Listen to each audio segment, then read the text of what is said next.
Huwag mong husgahan ng isang tao bisa uri ng kanyang trabaho.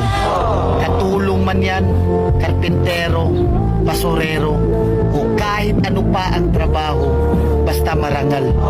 Dahil hindi naman batayan ang trabaho para respetuhin mo ang isang tao. Dahil ang buhay, kailangan natin ng diskarte para umasenso. Aanin mo ang diploma kung wala kang respeto sa kapwa.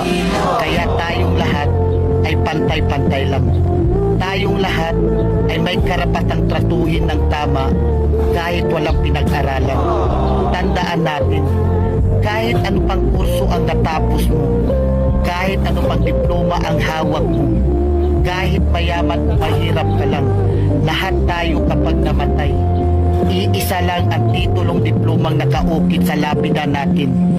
Rest and peace.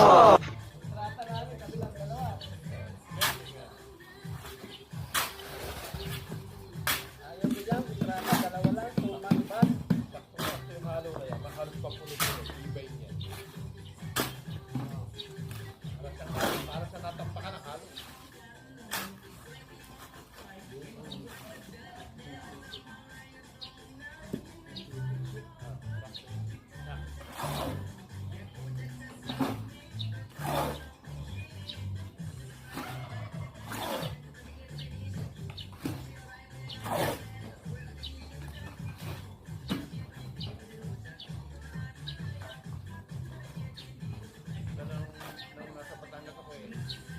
Kakarti ko ng hapon. Para ba hindi ako pwedeng ano? Yung pwedeng magpapala ng ganyan. Ay lahat ng buhatin ako sa pagupa. At kung sa gabi, sakit ng balikat ko. Nagkaroon ako ng ganyan.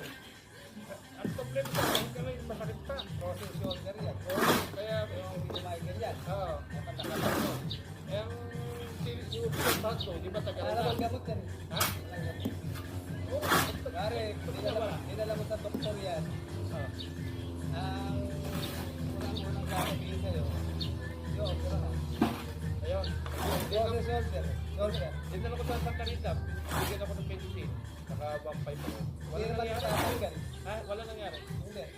Kasi may kumpare akong ganyan eh. May ulit na sa kasal. Oo. Nagkaroon, ay ano yun? Nagpagamot talaga kasi may pera eh. Oo. Eh, wala rin nangyari.